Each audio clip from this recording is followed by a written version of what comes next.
Hello, welcome to tonight's Bruin Family Insights virtual discussion brought to you by UCLA Parent and Family Programs.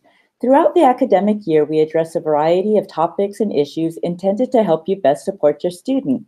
My name is Candice Yokomizo. I'm a UCLA alum, and I'm also a Bruin parent. My son is a third-year student majoring in linguistics and computer science. And I'm also very happy to be a member of the UCLA Parents Council leadership team. Tonight's conversation is about legislative advocacy at UCLA. We will explore how UCLA and more broadly the University of California system advocate on the local, state, and national levels and discuss how we as families can become involved as champions for the institution. I'm personally very excited about the topic. This evening, I'm also very excited to have with us four great panelists. Richard Benbow is the Senior Executive Director of UCLA Government and Community Relations.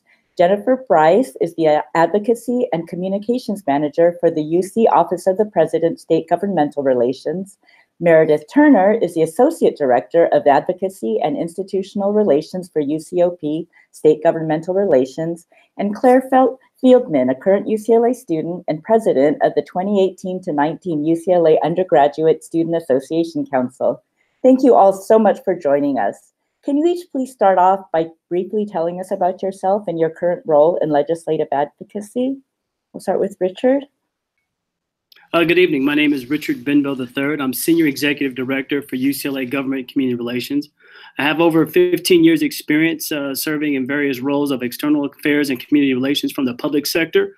Most recently, came over from Time Warner Cable when I was the Senior Executive Director of External Affairs and Government Relations, and also served with Los Angeles City Council as a regulator, advising city elected officials on cable-related matters and really serving as an executive advisor on how to handle those issues of regulatory and legislative impact.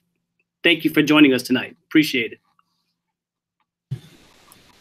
Hi, everyone. My name is Jennifer Bryce. I'm the Advocacy and Communications Manager at the UC Office of the President State Governmental Relations Office here in Sacramento. I also went to UCLA where I studied political science. And my advocacy adventures with the University of California began when I was a junior, and I participated in the UC Center Sacramento program where I interned in the office I now work for. So I became involved with this office and then also in Richard's office when I went back to campus at UCLA. And then my final year of college, I interned for Leader Nancy Pelosi. And then after graduation, I made my way back up to Sacramento, and now I help lead and execute advocacy efforts with Meredith, who's also on this panel with us today. So thanks for joining. Hi, everyone. My name is Meredith Turner, and as Jennifer said, we work in the UC Office of the President, Sacramento State Government Relations Office. And I've been working in politics and advocacy for about 9 years now. I first started with a state legislator in Orange County. Then I moved to be the lead advocacy member for the Cal State Student Association, so the student advocacy group for the Cal State University system. And then about 2.5 years ago, I was pleased to be able to join the University of California, which is my alma mater, is UC Santa Cruz, so happy to be part of the UC team. Good evening, everyone. My name is Claire Fieldman, and I'm a fourth-year student here at UCLA studying English and Spanish.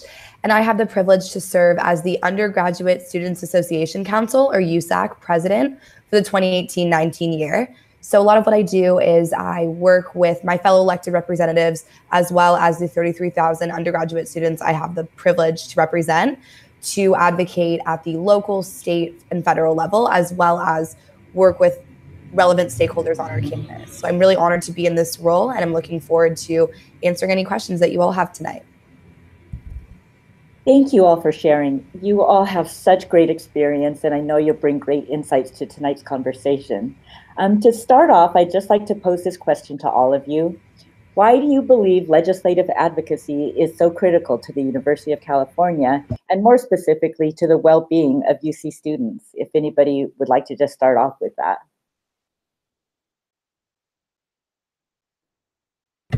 I will go ahead and kick us off. So every day, I think we're all aware that those legislators in Sacramento, along with elected officials in Washington, D.C., although they move a little bit slower, are making decisions that impact all of us as Californians, but in particular, also making decisions that impact the University of California and our community on everything from tuition and financial aid to the safety of our buildings to student health care. And if we're not involved in those conversations, then those perspectives are not being shared. And I think, as you'll hear during this call, there are at times decisions being made in Sacramento and Washington, D.C. that greatly affect the UC community and our ability to provide an affordable education to students, for students to be able to go to class in safe buildings, and for our faculty and students to conduct cutting edge research, all important pieces of our mission. And so, it's our job in advocacy to ensure that policymakers are hearing from those most affected by their decisions. Richard, do you want to address why it's so important to the university? I'll just chime in here from the perspective of really what we do as an organization in terms of advancing the mission of the university, which is education, research, and public service. And I think as a leader of this group, what we try to do is bring relevance to some of the elected officials that we interact with, making sure that we are a valued resource, highlighting the research on campus to help policymakers make smart decisions up in Sacramento, but also create dialogue and conversations where they can see the value that we bring, not only as a university, but as a UC system. So we can create that robust partnership that allows for win-win situations. One of the, I guess the motto we have in our office here is that we try to insert ourselves into the value chain of elected officials. And when you look at that spectrum, number one, they want to make sure that they're doing good things for their constituents. And they also want to make sure they're in the position to be good legislators. And so essentially what that means is helping them achieve those goals. And I think being a part of the UC system, we have a lot to offer. And because of that, there are a lot of opportunities where we can create win-win opportunities where we can become good partners and help each other out in that respect.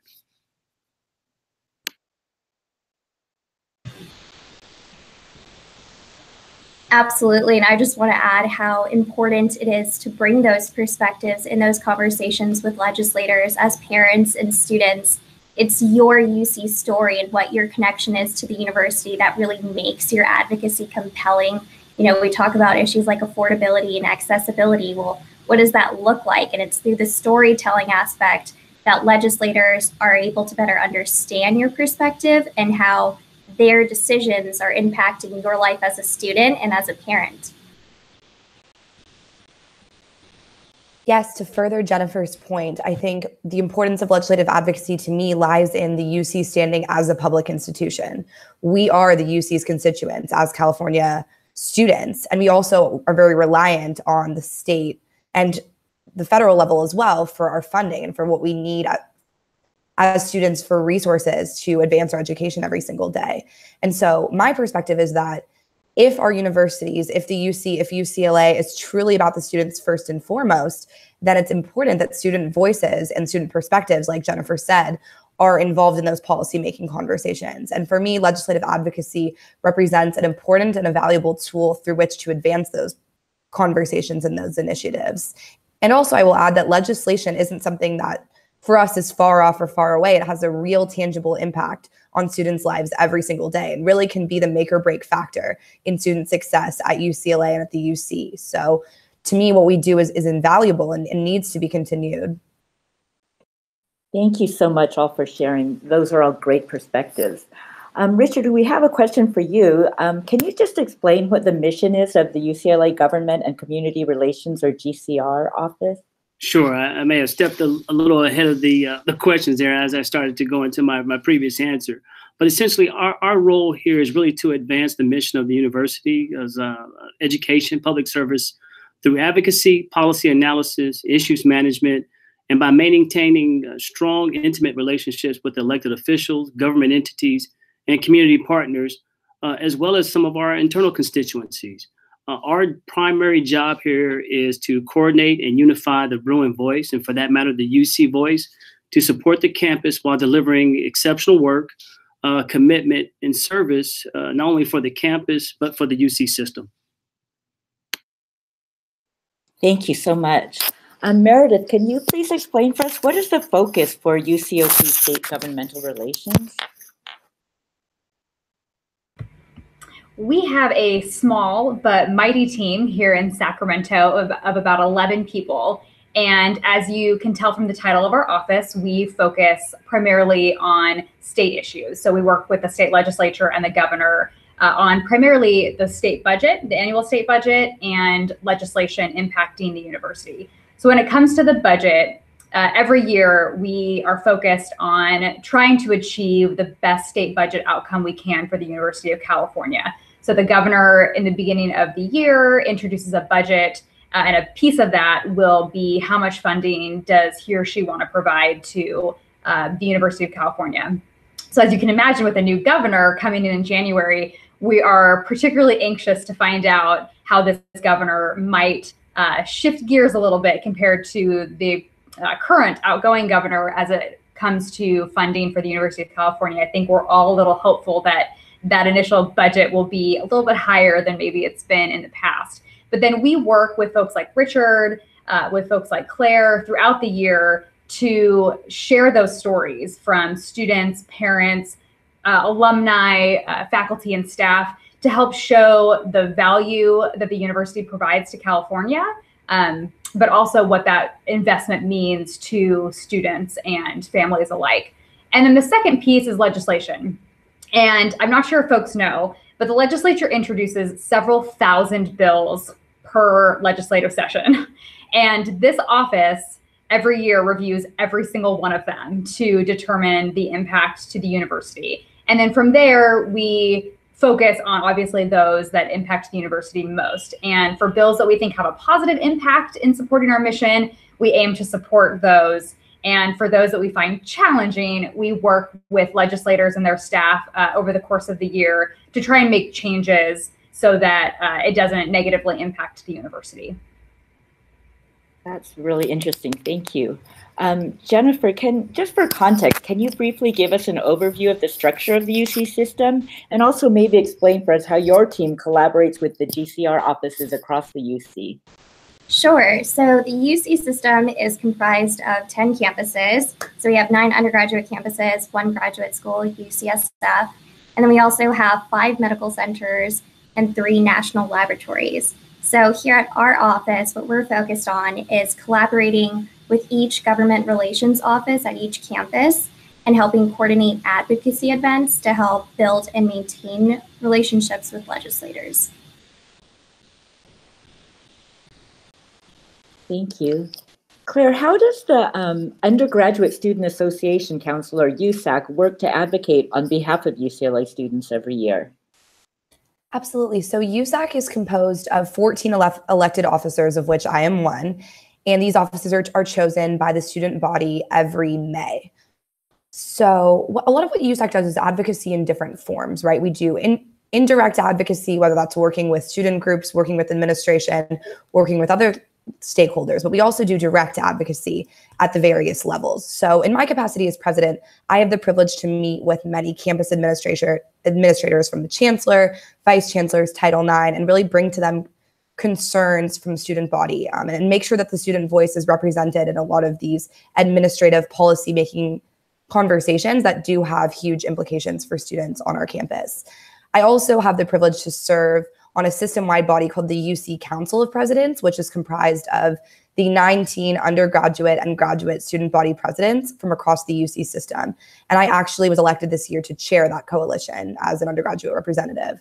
So through the Council of Presidents, I can help coordinate our system-wide priorities in our meetings with the UC Council of the President and with other external legislative stakeholders. And then another really relevant office for advocacy that I would be remiss not to mention would be the Office of the External Vice President, or EVP for short. This year's EVP is Jamie Kennerk, and Jamie and her office work to coordinate hundreds of local, state, and federal advocacy visits and trips throughout the year. I've had a privilege to go on a couple of these trips, and these really are comprised of students from different cross sections of campus, sharing their stories and their narratives, and identifying key legislative priorities, both at the state and federal level, for UCLA and for the undergraduate student population here. And lastly, one of the things that the EVP office does as well is provide tens of thousands of dollars in this funding body called the Bruin Advocacy Grant. So we're not just the ones advocating on behalf of students. We provide students the resources to advocate for themselves. If there's an issue that's really important to them and they want to travel to Sacramento or DC, we provide them with the funds and the resources and the training as well to do so. And some of the major successes that EVP has had through that model has been achieving a tuition rollback for the first time in decades last year, and also for achieving important funding for both basic needs security, mental health, sexual violence prevention, and so many other things that I could list on. But really, EVP is such an integral piece of what we do as student government. And so I really want to recognize that office as well for what they do. Thank you. Just to follow up, Alex B has a question. Is there any data on the number of students or the percentage of students who are actually involved in advocacy at UCLA or across the UC system? I don't know if you would know that or if somebody else would. I don't have that data at present. I can try to get that for you, but I'm not sure exactly who would be the relevant resource to go to for that data. But I will say, being on the ground here, it does seem like engagement in local, state, and federal affairs is a top priority for students. We had student voter turnout in the midterm election increase 537%. So clearly students here are concerned about the political scene. And these are the sorts of conversations that come up very frequently on campus. That's great to hear. Thank you. Maybe Richard or Jennifer could address, what are the priorities that your teams are gearing up to advocate for? I know you briefly mentioned about how we're going to have a new governor sworn in, but maybe you could talk about what are the priorities that you're going to be advocating for in the new year. And specifically, Deborah S. asked a question about long-term plans for sustaining funding for the UC. Maybe Richard could start and then Jennifer could address. Thank you.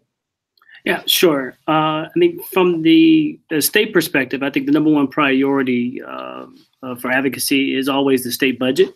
We always want to make sure that the UC system gets its fair appropriation from the governor. And so right now, my team is geared up to look forward to cultivating a relationship with the incoming governor, get a sense of what some of his priorities are. But again, looking for that alignment, showing that UCLA brings value, and of course, coordinating with students on campus. I know last year we were very successful in an effort in partnering with some of our students on campus and the chancellor, taking them up to Sacramento to advocate on behalf of the UC system and UCLA.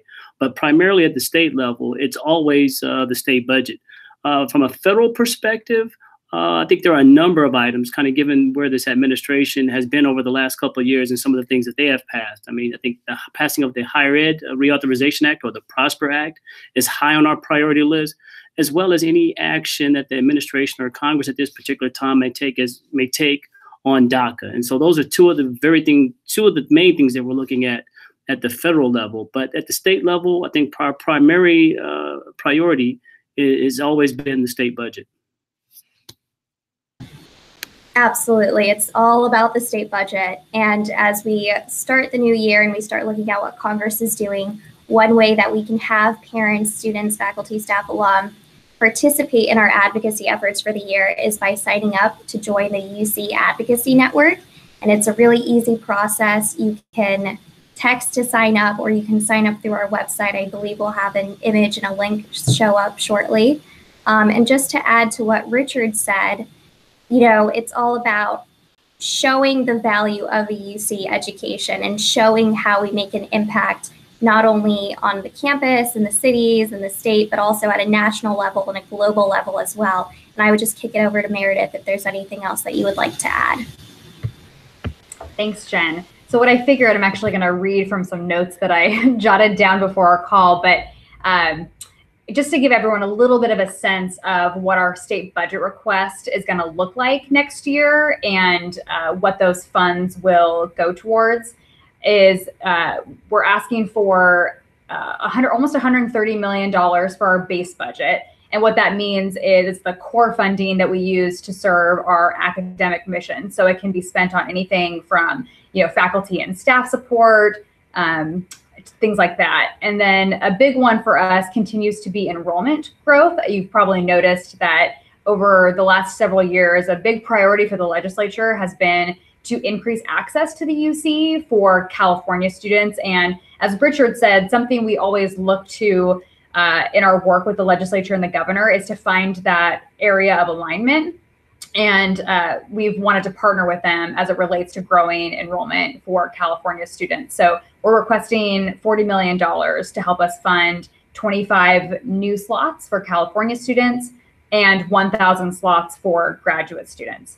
Another important piece, and Claire talked about this from this year's budget, is that we do not plan to increase tuition. And therefore, we would like state support to help us cover the cost of what a tuition increase would mean for our budget. And then another big one, and this is a long-term ongoing issue, which I think is sort of to Candace's point about the long-term sustainability of the university, is deferred maintenance. And that's a really weird term that I think only those of us in higher ed use, which just basically means the repairs, the necessary repairs that need to happen on our campuses.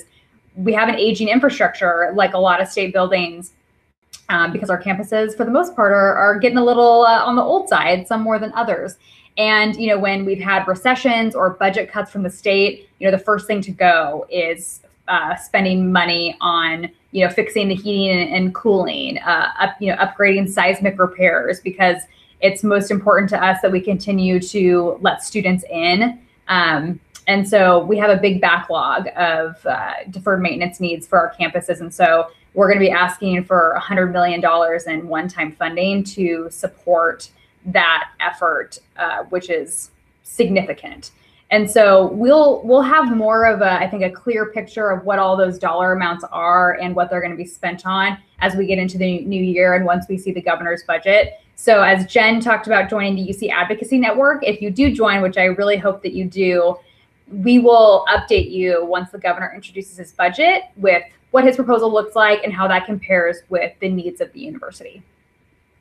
Just as a quick follow-up, Alex B. also was asking, can you explain what is the Higher Education Act, Higher Education Reauthorization Act? That's the federal legislation that provides for federal student aid, work study, and kind of outlines the parameters and qualifications for that. There was some talk in terms of with the change in administration of maybe reducing work study or even changing the requirements to qualify for federal student loans. And so right now, because the House is split, there hasn't been any movement in that regard, but the Higher Ed Reauthorization Act really outlines the federal financial aid and how work study and how you qualify for those various packages. But that's the main component of what we're looking at in terms of the Higher Ed Reauthorization Act. Thank you. I know that Jennifer mentioned really briefly the UC Advocacy Network, and Meredith and Richard, I was wondering if you could explain how families can become involved in UCLA and UC advocacy efforts, and also explain why do you need us? Why are we valuable to this cause? Yeah, well, I'll start. For UCLA, parents and interested stakeholders, if you will, can sign up to become a UCLA advocate at advocacy.ucla.edu. There you'll receive, number one, by signing up, you'll get access to our newsletter where we kind of do outreach, outlining some of the high priority topics and some of the things happening either at the state or federal level. Number two, I think it's important for parents and particularly students to get involved because, again, the value chain of elected officials is they want to help their constituents. If we can identify students and parents that are constituents of some of our elected officials who have a say in determining how the budget is allocated, it resonates that much more. I mean, staff and all of us here can talk to elected officials, but they would rather much speak with the constituents. That's who they're serving. Their stories resonate more. And to be honest, I mean, they rather help out a constituent. And so parents and families and students, the more we can kind of get those stories and tell those stories and how their decisions impact their constituents, they're more than likely to be sympathetic to that narrative and to that story, and more likely to help. And so from that perspective, I think it's paramount for the UC to get parents and students with their elected officials and really tell their story and tell them how the UC system is important to them, and how UC has helped them. And I think, it just resonates with the elected officials.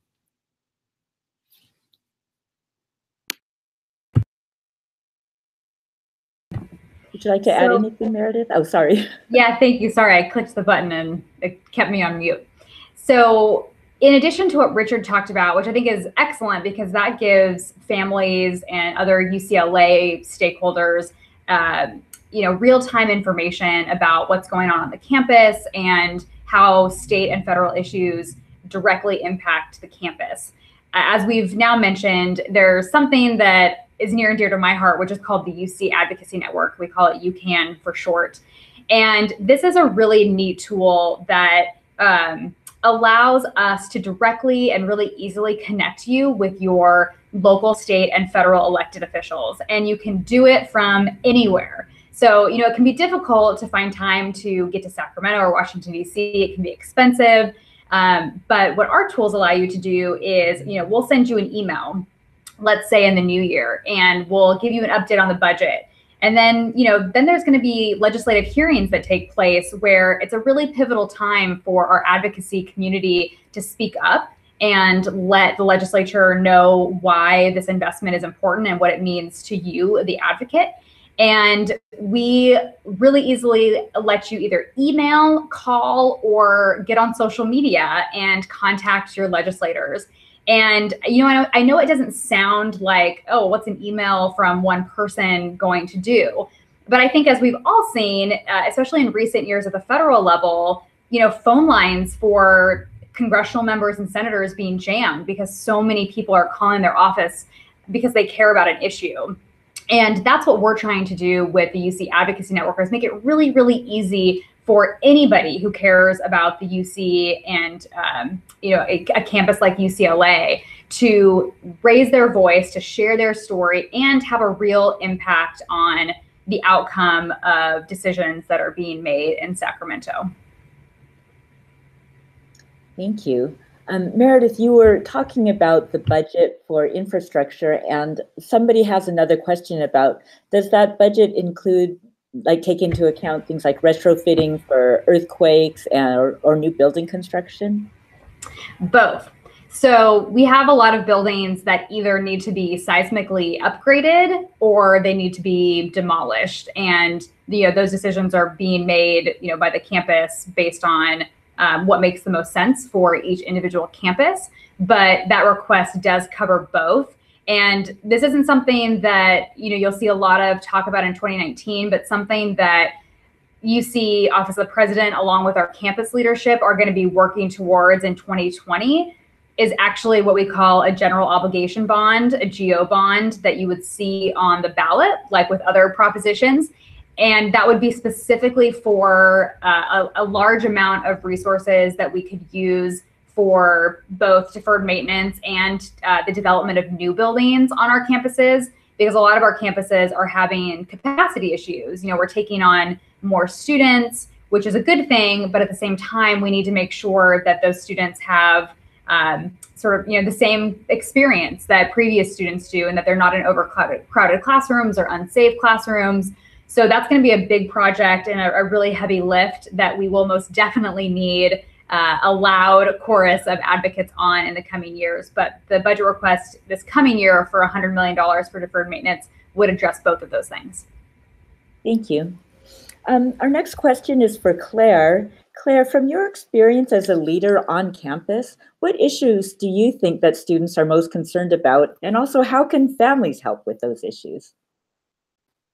Sure. So I could talk about this all day, but I will keep it to three main issues. So the first issue, I would say, and foremost for many students, is affordability.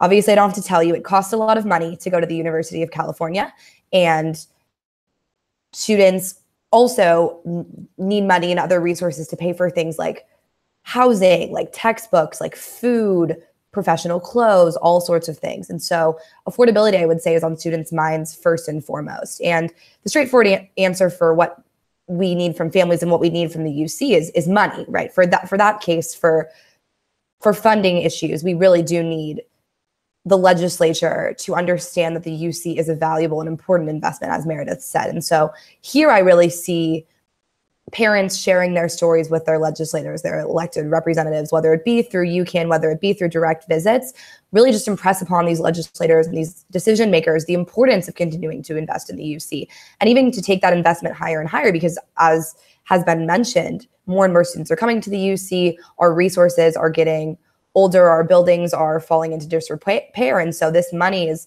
becoming more and more important, and we really need to continue to advocate for that. And then the second major issue that I'll say is support for our most vulnerable students. So the University of California is an incredibly diverse campus. That's something that I think that we should be really proud of, and something that's also enriched my experience as a student here. However, with 33,000 students at UCLA, and that's just one of our 10 campuses, it is unfortunately possible and even probable for some students to fall through the cracks and to not have access to the resources that they need and that they deserve. And so what we would like to see is more support for resources for our most vulnerable students. And by that, I mean students of color, undocumented students, LGBTQ plus students, et cetera.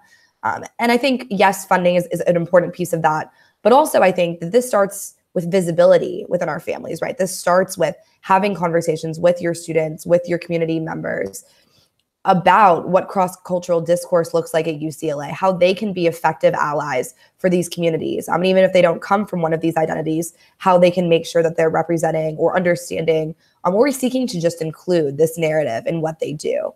And the last piece that I will say is many students unfortunately face concerns and issues with their mental health. And unfortunately, as you are probably aware in our national climate right now, sexual violence is incredibly pervasive on college campuses, and the UC is no exception to that. And so we, as a student body, me as a student leader, are very concerned about making sure students have access to resources for mental health, whether it be through CAPS or other media, and also students are invested in sexual violence prevention and have resources for students that are unfortunately survivors. And so, yes, that again ties into funding for resources and for the UC, but I think it also ties into what you can do as parents, as family members, to challenge the culture of some of those things, right? To normalize mental health and encourage students to seek out the resources that they need, and also let legislators know how important these resources are to students. I personally have advocated on behalf of mental health because it's something very, very close to my heart. In addition, on a piece of sexual violence, that's very much something that's ingrained in our culture. And so making sure that when you're having conversations with your children and your families, to talk about, what does consent look like? What does it look like to be effective upstanders? And how can we as students, as parents, as families confront the culture of some of these large sweeping things? And so these issues do seem like very big, overwhelming issues sometimes, but they are realities that students face every day. And there are pieces of legislation, budget requests, or even just conversations that are directly pertinent to the success of students and to some of these programs and resources. Thank you. That's very helpful. Meredith, we have a question for you. Can you explain how historically legislative advocacy on behalf of the UC has influenced in decision-making related to the institution? Yeah, and actually the 2018 state budget is the perfect example of that. So when Governor Brown introduced his budget in January of this year, it only had a 3% increase for the UC base budget, like I was mentioning earlier, what the base budget means.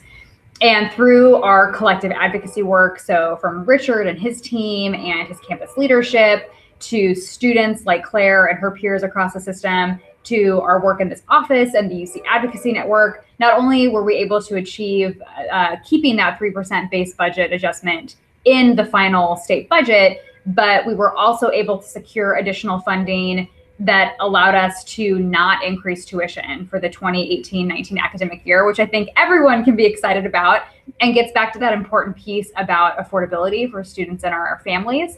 So just this year, we have a perfect example of how our collective efforts truly impacted the outcome of the state budget.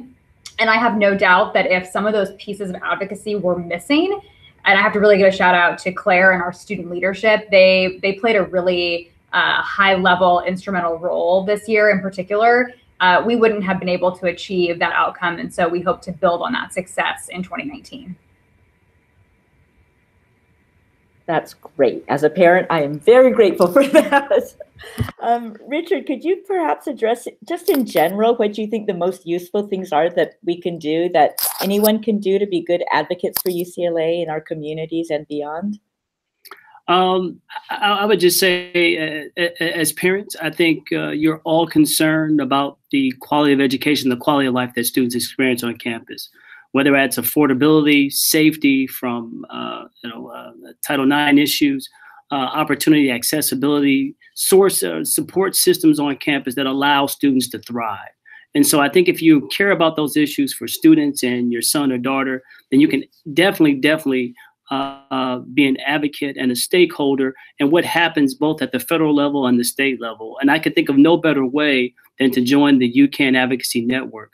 Meredith has done an outstanding job of creating a really electronic mobilization effort, if you will, where we can gather a number of advocates to send the message, send the voice that folks out there care. And so I think in this day and age where technology has really changed the landscape of how our elected officials interact with the general public and how we interact with them, the UCAN network allows those folks that care about the quality of life and the quality of education on campus to mobilize quickly to send a message that there are caring folks out there that want to see something done in a positive way, that, again, that protects the quality of education and the quality of life on campus.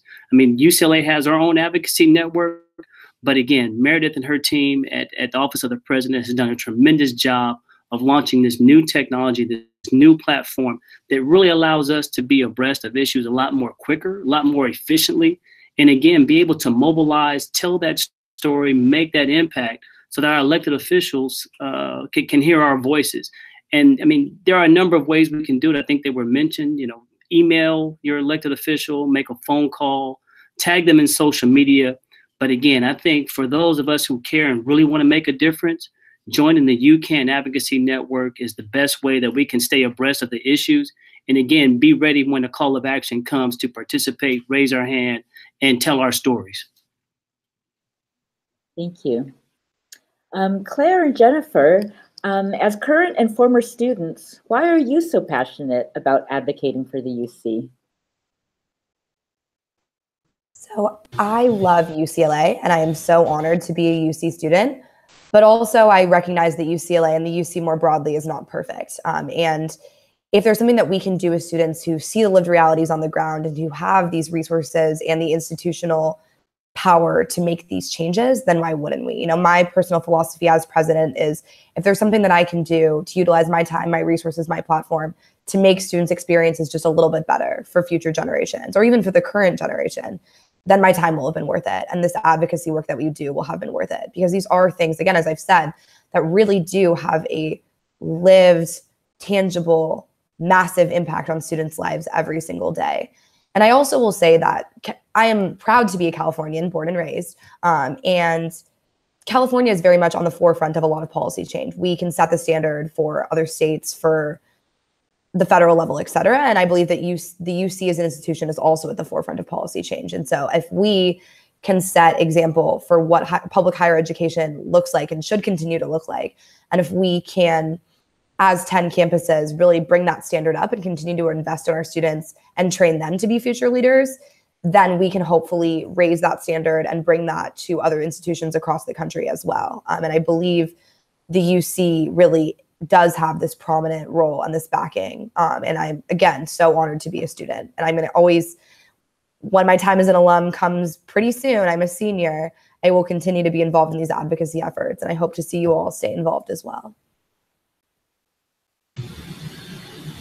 Thanks, Claire. Yeah, I just want to echo that sentiment of, I just feel so proud to have graduated from UCLA. I mean, I came from a high school where at or around 30% of us chose to go to a four-year university after graduation. And for those of us who did enroll in a university, most of us went to a UC, and getting into a big UC was a huge deal for us.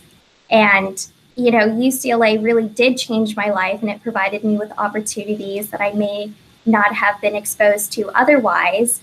And being able to share my UC story with legislators and being able to impart the importance of advocating for not only UCLA, but the UC system as a whole has allowed me to connect with students at a whole nother level. And I feel as though a lot of students want to become involved, but they're scared and don't really know how. And so I just want to stress that you don't have to be a part of student government or a political science major in order to be an effective advocate. Joining the UC Advocacy Network is a great first step in becoming involved. We lead you through the policies that impact UC and your campus, and we teach you how to make meaningful connections with legislators and to really show the value of a UC education, and hope that future generations can have a great education as well. Thank you so much. We have one question for Richard and Meredith. Can you please tell us how we as families can become well-versed on issues that are pertinent to UC and to UCLA specifically?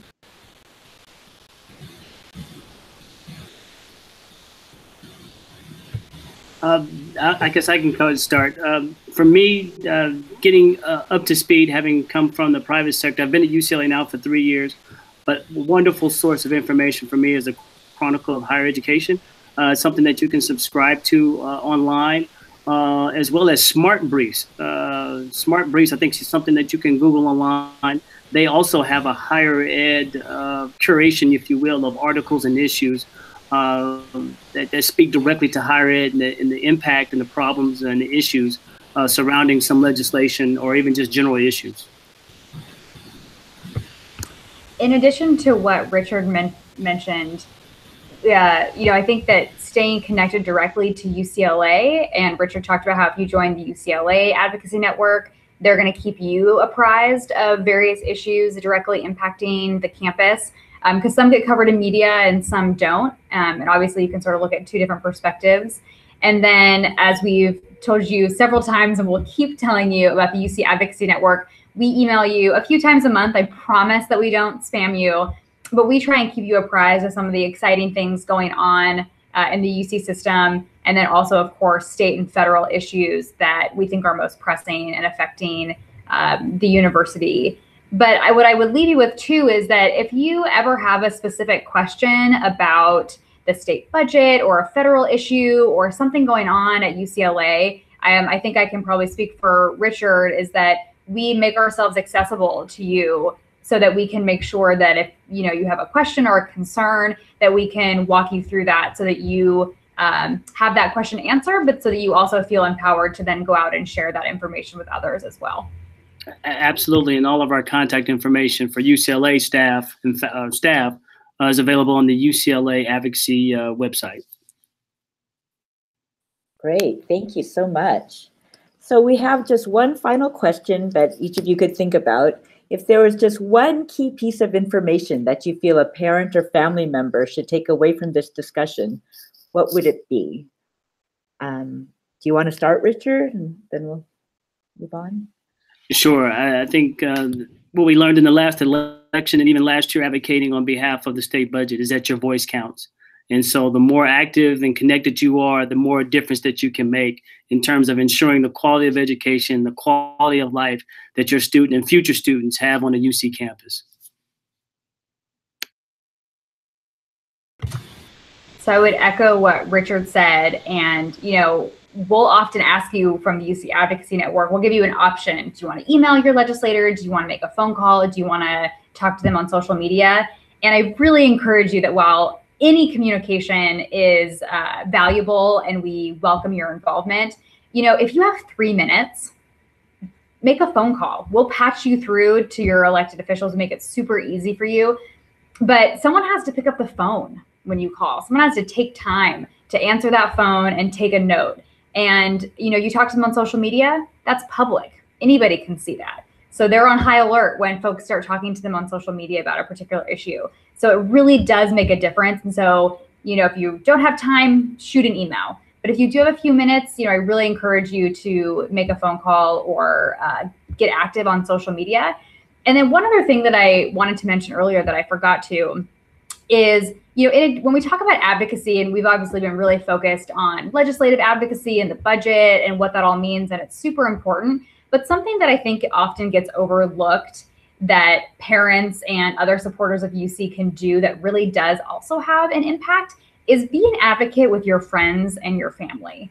So, you can see in the media, especially in California, fairly frequently, UC is often a subject, and, we're getting beat up from time to time. And I think that those of us who work for UC will admit that sometimes it's warranted, and, we're all human and mistakes are made, and ideally we learn from them and we improve upon them. But at the end of the day, if you're talking to your friends and family, the people who trust you most, and actually, I think studies are showing that more and more people are willing to believe something that someone they trust says to them versus something that they read about in the newspaper. So whether that's good or bad, it's happening. And so if you're talking to someone and maybe they make a statement about UCLA or UC and you know it to be false, or you have a different perspective because of something you've experienced, I really encourage you to take the time to talk to folks about it. Because, well, maybe you're involved in the UC Advocacy Network or the UC Advocacy or the UCLA Advocacy Association, so more involved. Someone who maybe thinks positively about the university because of you, they're more likely maybe to answer a poll that shows that a majority of Californians believe in investing more money into higher ed, which in turn legislators see. Or, they're more likely to put pressure on their own legislators to make public higher education in California a priority for them. So stuff like that also does make an impact. So I encourage you to feel free to talk to your friends and family about the importance of the University of California as well. Definitely, those are all great points. And my final takeaway would be this, is it's not too late to get involved. Anyone can become an advocate. The new year's coming up. Make it a resolution to make a couple of phone calls, send some emails, get your friends involved. It's really fun. It's a nice way to build community when you're making a focused effort on advocating for UC. And as parents and students, you're able to create a dialogue. You can understand the issues that are facing your child and how you can stand up with them and become an advocate for UC. So it's never too late to become involved. I highly encourage you to join the UC Advocacy Network and really make an effort to contact your legislators and tell them why UC matters to you. To build off everything that's been said, I think it's easy for a lot of these issues to seem far away or to seem overwhelming, and what can one phone call do? What can one legislative visit do? What can me as a student or you as a parent or a family member do? And when I first started my career in student advocacy freshman year of college, I was an 18-year-old student with little to no formal training in advocacy. And on my first trips to Sacramento and DC, I thought to myself, why would these members of Congress care at all about what I have to say? And seeing their faces change, seeing the notes that they take, seeing them nod and then commit to taking action on bills because they had heard a student narrative finally, and because this was real lived experience and not just statistics on a page or paid corporate lobbyists with all the time in the world. These were students who had taken the time out of their busy schedules to travel and to talk to them. Seeing the impact that can have is what has kept me involved in student government for my 4 years, and what has reinvigorated my commitment to advocacy in whatever capacity, because it does take many forms. But it can seem like there's no way that you as one individual or us as students, as amateur lobbyists or whatever, can really make a big difference, but we can, and we will continue to do so, but we need your support to do so.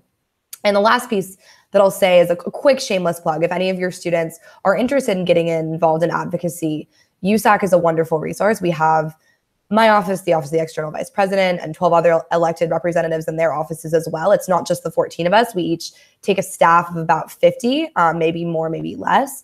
So we hire in the spring and in the winter. And also there's that wonderful resource called the Bruin Advocacy Grant, where if a student wants to go on a lobby trip or to a conference or something like that, but doesn't necessarily have the resources or the knowledge for how to do so, they can apply and get the resources there. So you don't have to be in student government like Jen said, but we are here to support students first and foremost. That's our job. And we have resources that we would love to help support students in. So advocacy takes many forms. Come to us as student government. We're here to help and we're here to serve. And also you can really make an impact.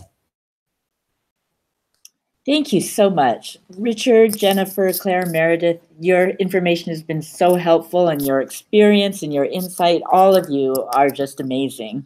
I really hope that our audience has enjoyed this opportunity to ask questions. And I know that I personally am super excited about joining the UCLA advocacy group and the UCAN. I'm very excited about it. I'm so happy to hear about how you explained to us how each individual voice counts and how our stories really matter. It's just been very valuable. Thank you so much to everyone out there who joined us and submitted questions. And if you did submit a question that wasn't addressed, the Parent and Family Programs team will follow up with you in the coming days.